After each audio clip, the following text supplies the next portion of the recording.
Prime Minister Narendra Modi has said India and the US have decided to double the bilateral trade to $500 billion by 2030. Prime Minister Narendra Modi has stated that India and Thailand share deep cultural ties that span over 2,000 years.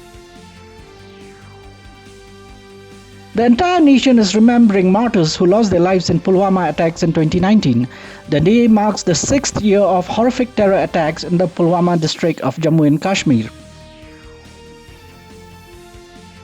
India's wholesale price index base inflation for the month of January 2025 eased to 2.31% on an annual basis from 2.37% in December 2024.